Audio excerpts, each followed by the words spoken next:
down. A very good evening. You're watching the news at 6 on Rajya Sabha television with me, Frank Pereira, and other headlines. Prime Minister arrives in Sri Lanka for a two-day visit, says visit reflects the strong relationship between the two countries. Supreme Court begins hearing bunch of petitions challenging triple talaq, says it will examine whether practice is fundamental to Islam, then decide on its constitutional validity.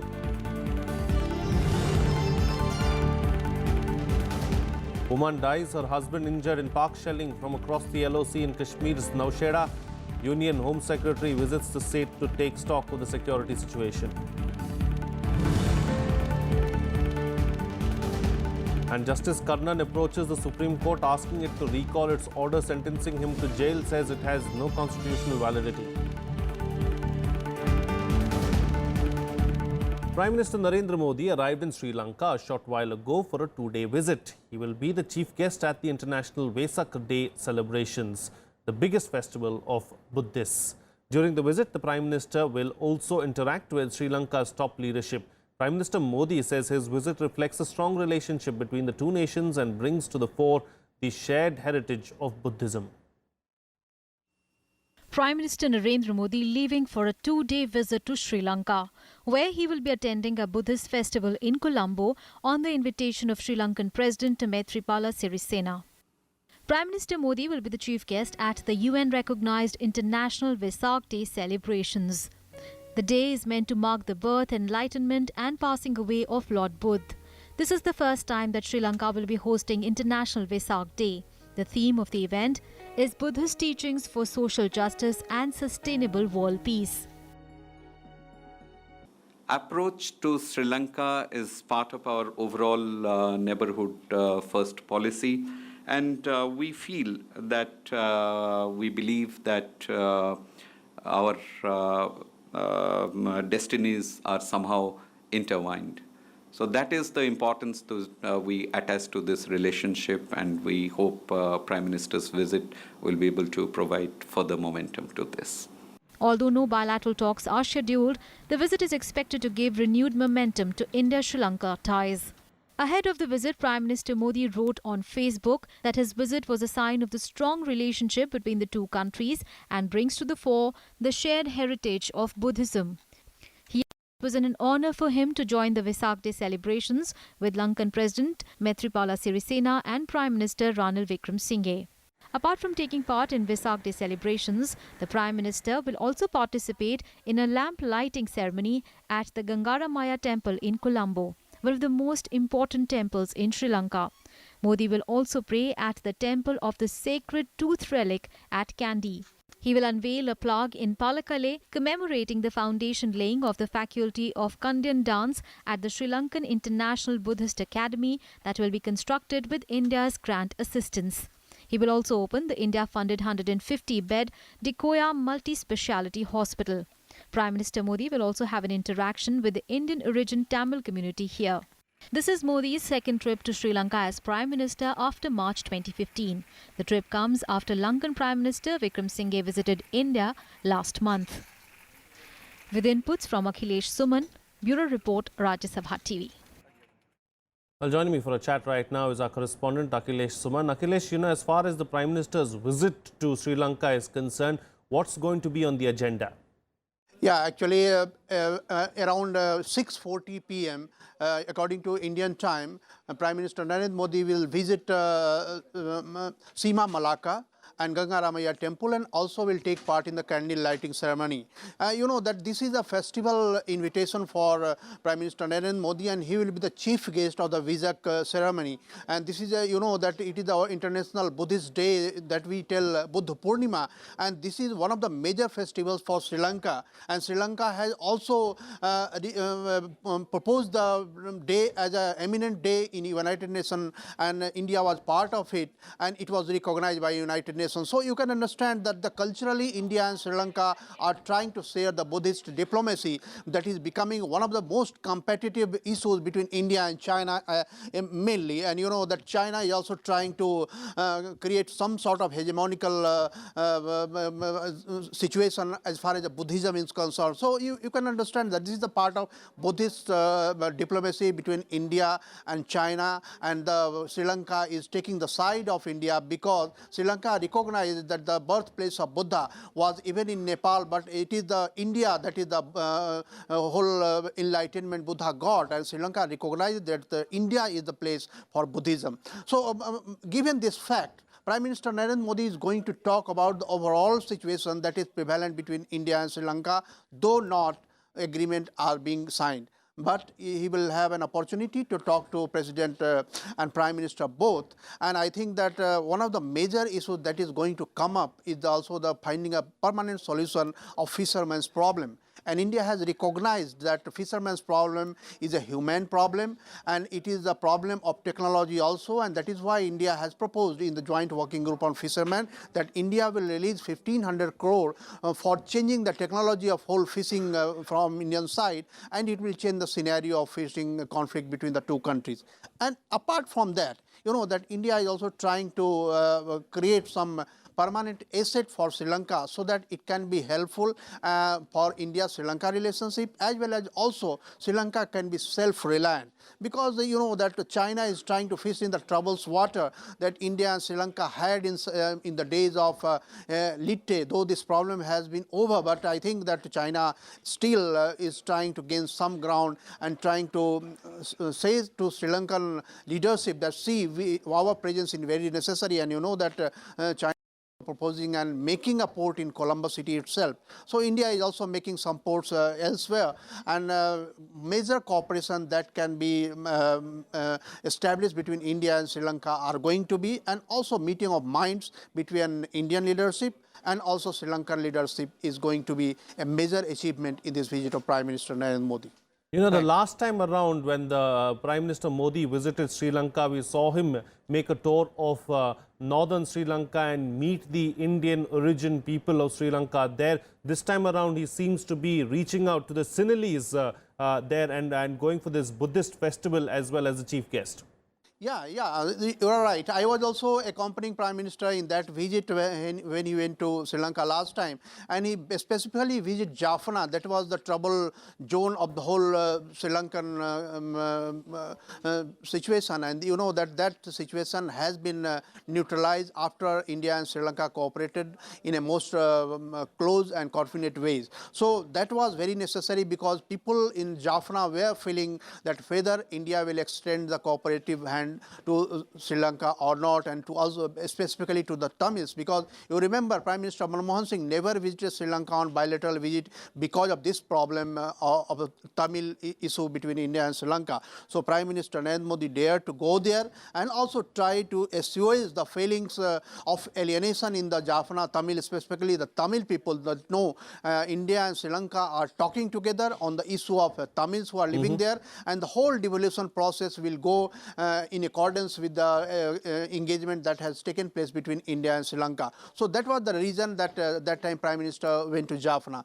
And this time he is going to hill cities, hill areas that is very important as far as the Buddhist diplomacy is concerned. And India and Sri Lanka wants to show that this is the region that is mainly the Buddhist region, and if any other country is trying to monopolize this issue, that will not be very appropriate. So in that way you can say that India and Sri Lanka are on board. Indeed. Though much of the work has to be done by India itself, because even when Buddhism has taken place, Buddhism I'll have to cut it short there, India. Akhilesh, because we are running out of time and we'd like to bring in other stories as well. Thank you so much for joining us there with those details and putting things into perspective for us.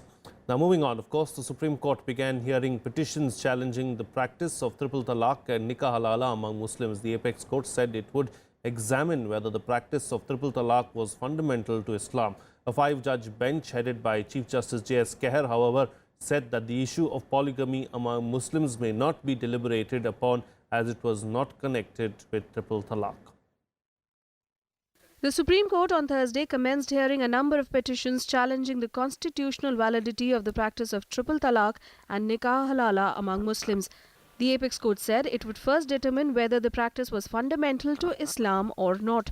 The court, however, made it clear that the issue of polygamy among Muslims may not be deliberated upon as it was not connected with the triple talaq issue.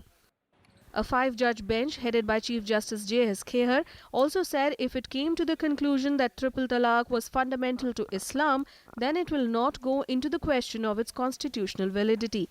The court had on its own taken cognizance of the question whether Muslim women faced gender discrimination in the event of divorce or due to other marriages of their husbands.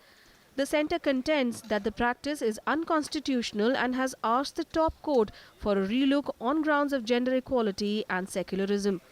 Narendra Modi ji की सरकार 3 तलाक की हर पीड़ित महिला के साथ मजबूती से खड़ी है।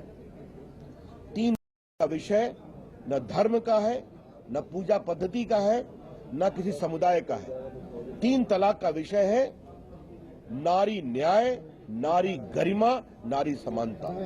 The Muslim Personal Law Board, however, has opposed the court's interference in the matter, maintaining that the practices stem from religion and thus fall outside the realm of the judiciary. Present the law is that the personal laws cannot be tested under Articles 14, 15 and 21, etc. So now the court has to consider this aspect, that whether the earlier view taken by the Supreme Court is correct or it requires any modification or any change. अगर कोई ये कहे कि हिंदुस्तान की मुसलमान औरतें शरीयत को बदलने की बात कर रही हैं, तो ये सिर्फ कुछ लोग मुस्लिम औरतों के आंदोलन या मुस्लिम औरतों की सच की आवाज़ उठाने के लेकर के वो उनके विरोध कर रहे हैं और ये गुमराह कर रहे हैं कि मुस्लिम औरतें शरीयत को बदलने का काम कर रही हैं. The court is hearing 7 petitions filed by Muslim women challenging the practice. The hearing will continue during the summer vacation. The Allahabad High Court, in its verdict last week, had held that the practice of triple talaq was unconstitutional, saying it violated the rights of a woman. Bureau Report, Rajya Sabha TV. Home Secretary Rajiv Maharishi visited Jammu and Kashmir on Thursday to take stock of the security situation in the state. Matters relating to the security situation along the international border and line of control, increasing attempts at infiltration and rising incidents of terrorism in the valley were also discussed. Here's a report. Union Home Secretary Rajiv Maharishi arrived in Kashmir on Thursday to take stock of the security situation in the valley. He also met Jammu and Kashmir Chief Minister Mehbooba Mufti and Governor N.N. Vohra. Extensive discussions about issues relating to effective maintenance of law and order, the security situation along the international border and line of control, increasing attempts at infiltration and rising incidents of terrorism in the valley were held. The Union Home Secretary is also scheduled to hold meetings with top civil, police and army officers. His visit comes a day after a Kashmiri army officer, Lieutenant Umar Fayaz, was abducted and killed by unidentified terrorists in Shopian district. Meanwhile, a 35-year-old woman was killed and her husband injured in mortar shelling by Pakistani troops in Naushera sector of the state's Rajouri district. Police की reports आई हैं, उसमें यही पाया गया कि जो injury हुई है एक इंसान को और महिला की मृत्यु हुई है. बाकी अभी तक हमारे पास कोई नुकसान का अभी तक नहीं पूरा पता चला और हमारी टीम्स गई हुई हैं फील्ड में कि कहाँ पे कितना नुकसान हुआ है. हाँ, हमने एहतियात के तौर पे जितने भी बॉर्डर के साथ लगे गांव हैं वहाँ पे जितने भी स्कूल्स हैं उनको हमने बंद किया है. The Pakistan Army resorted to unprovoked firing and shelling in Naushera, also causing damage to property. Schools across several villages were shut down by district authorities as a precautionary measure. The Home Ministry says at least one incident of ceasefire violation by Pakistan took place daily along the LOC in Jammu and Kashmir in 2015 and 2016, in which 23 security personnel have lost their lives. Bureau Report, Rajya Sabha TV. Well, it's time for a short break now, but news and updates will continue on the other side. Stay tuned, we'll be right back.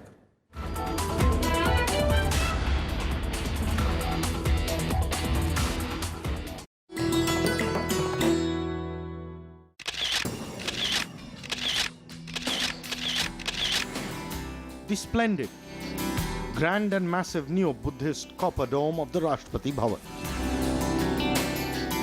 It gets its influence from stupa at Sanchi.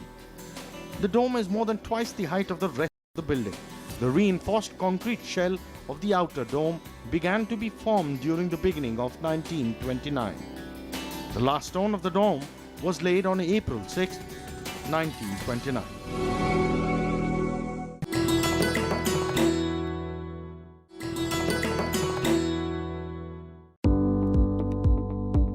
Taking its name from the abundance of simul or red silk cotton trees that bloom vividly here, the Simlipal National Park is home to three of India's biggest animal species: tiger, Asiatic elephant, and gaur.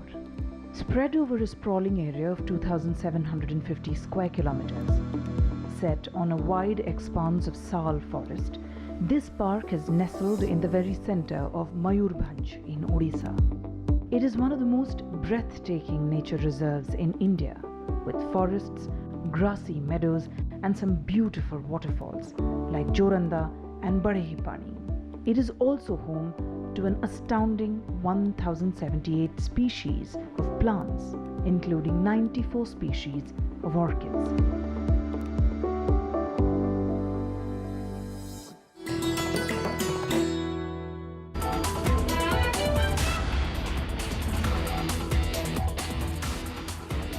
Welcome back. You're watching Rajya Sabha television. Well, the Calcutta High Court Judge Justice CS Karnan approached the Supreme Court on Thursday asking it to recall its order sentencing him to 6 months in jail for contempt.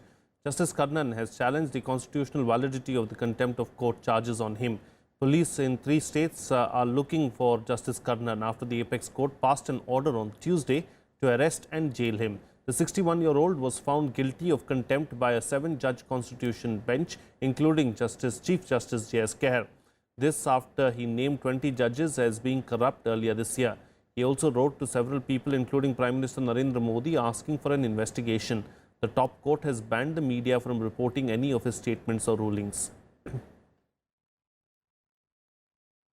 Well, the National Green Tribunal has wrapped the Delhi Development Authority in a case over damage caused to the Yamuna floodplains because of the cultural event organized by Art of Living last year. NGT said that DDA would be responsible for restoring biodiversity on the Yamuna floodplains, as it was them who allowed Art of Living to hold the 3-day World Culture Festival. It asked the DDA to commit to a deadline for the restoration of the floodplains environment. The Green Tribunal also pulled up DDA for casting aspersions on the findings of its expert committee. An expert committee had informed the NGT that a sum of 42 crore rupees would be required for the restoration of the floodplains. In response, DDA clarified its stand, saying that it was just questioning the basis of the findings and the technology used by the experts committee. DDA also said that restoration may take over 10 years. Earlier, both the Ministry of Environment and the Ministry of Water Resources told the NGT that they were not responsible for the damage to the floodplains and that they should not be the ones to pay the fine.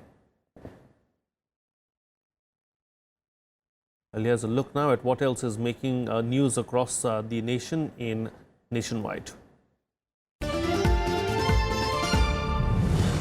The Aam Aadmi Party staged a protest outside the office of the Election Commission over the EVM row on Thursday. The party has put 3 demands in front of the poll panel. The party has demanded that VVPAT-equipped EVMs be used in all future elections. The poll body has also convened an all-party meeting on May 12th to discuss the issue. The anti-corruption branch has recorded the statement of sacked Delhi Minister Kapil Mishra on his allegations that Delhi Chief Minister Arvind Kejriwal had influenced the probe into a 400 crore rupees tanker scam. Mishra arrived in the ACB office to record his statement on Thursday.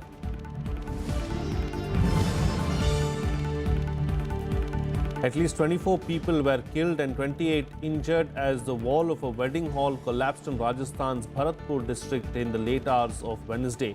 The mishap occurred at the Annapurna marriage home as guests stood under a wall to protect themselves from rain. Prime Minister Narendra Modi, Chief Minister Vasundhara Raje, former Chief Minister Ashok Gehlot and others expressed grief over the incident.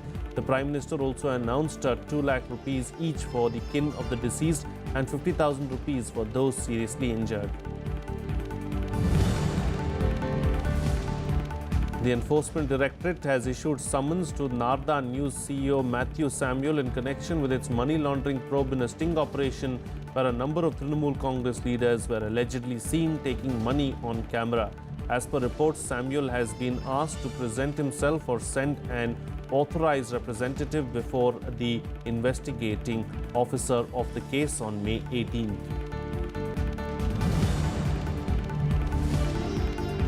Uttar Pradesh's ruling BJP has expelled 87 party leaders and workers for anti-party activities. The duration of the expulsion would be 6 years. State General Secretary Vidyasagar Sonkar said that the action was taken following a probe by the disciplinary committee of the state unit of the party.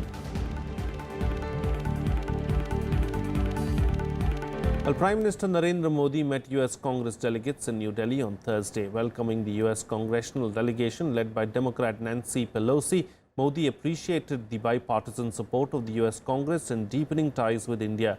Prime Minister Modi and the delegation exchanged views on issues of bilateral and mutual interest.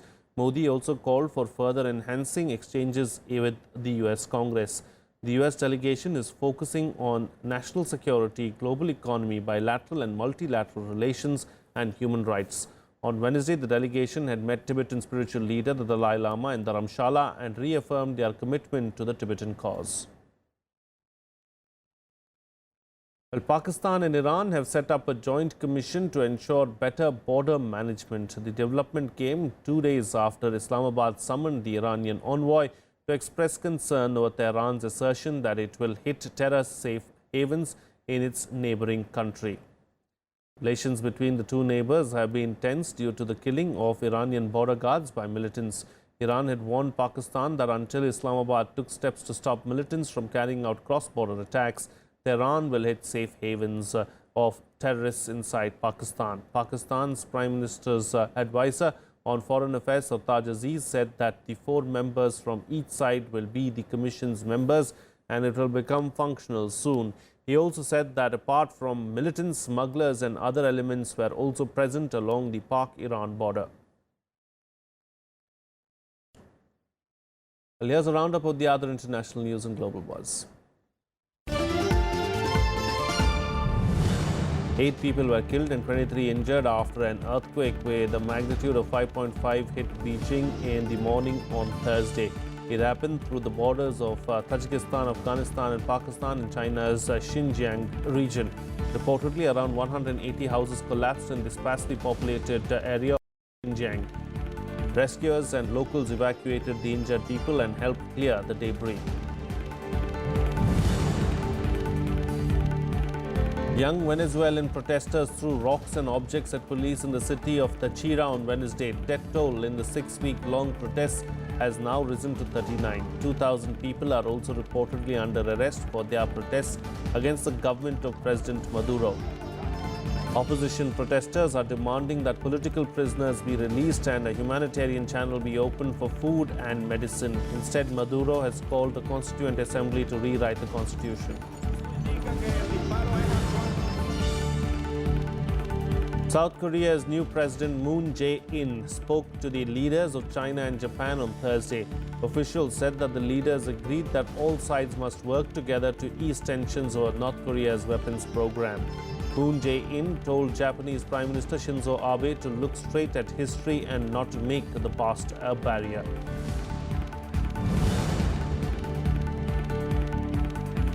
Police in Bangladesh raided a militant hideout on Thursday. In a resulting blast, 5 suspected militants and a firefighter were killed. Police said that the blast was set off by the militants. Bangladeshi security forces have been searching for militants since an attack on a cafe in Dhaka last July in which 22 people were killed. Since then, reportedly more than 70 suspected militants have been killed and hundreds arrested by the police and army commandos.